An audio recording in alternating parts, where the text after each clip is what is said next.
Hi everyone, welcome back to another video. In this video we're going to be looking at this lovely, charming Tomix Thomas tank engine. It's in N Gauge. I got it quite cheap, been after one for a while, but let's get out of the box and see what we've got. Okay, so lovely condition. He's got a cheeky little smile on his face as usual. And I'm just looking cosmetically at all the bits and bobs because I know mechanically there's something wrong with this, but the faces even on the carriages look good, so yeah, let's take Thomas to the track and see what we're getting or not getting.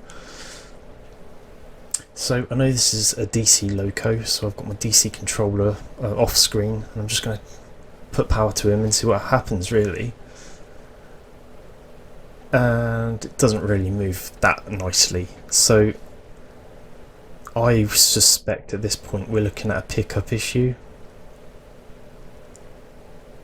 So yeah, mechanically it's rolling smoothly, it is just really hesitant. So let's take this over to the workbench and pull them apart. First up, it doesn't really matter which order you do this, but I just needed to pull him completely apart. There's two screws underneath. Now the forward screw, I'll take it out here, but it releases a weight inside the loco. And the rear screw, that is holding down the motor. So, but actually, just to get the shell off, you just lift it off. Ta-da! There you go. There's the weight inside the shell.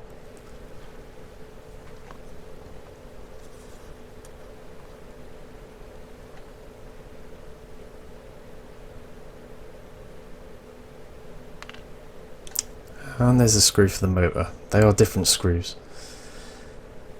So I'm just having a good look over this because it all looks actually in not bad shape, although looking at the motor and the pickups look a bit worn out, but the motor, here's your problem. Well, one of the problems. So the commutator there, so those little pads are meant to be not coked up with carbon from the brushes. There should be a slit all the way through that, and with a cocktail stick you can sort of get all the sludge out of it and free it up. Now if they're bridging, they will cause a motor to overheat and it'll slow down because it's essentially shorting out the left hand and right hand rails of the track in this part of the motor, so it's not good. You want to get those bits out. I use IPA on the end of a cotton bud, and I've just put it in the end there and just sort of giving it a good twist round, so it's all wet in there and I'm just twisting it around. Then with the dry end I'm drying it out again, so it's like rinse repeat or rinse dry repeat, and that's what it looks like afterwards. So the motor's good, I think, I hope. I'm just going to remove this bit of weight off the back. Now this actually allows you to get the deck of the loco off the chassis, so I can play around with those pickups. And whilst I've got that off, it's a good idea. I just wanted to check the chassis part, just make sure it rolls smoothly, because if there's anything in there that catches, that will cause the loco to run jerky as well. But that's all good. So let's have a look at these pickups. Again, using IPA, I'm just cleaning them up. Nothing too drastic here. The drastic measure that I do though is physically bend those pickups just a bit more, so they've got more pressure on the wheels with some tweezers there. This is probably a little bit more aggressive than is needed, and don't worry about that hair, that's off a cotton bud, that goes later on. These are the back wheels, so we'll just bend them a touch more so that they're definitely going to have force on the tops of the wheels to make a contact.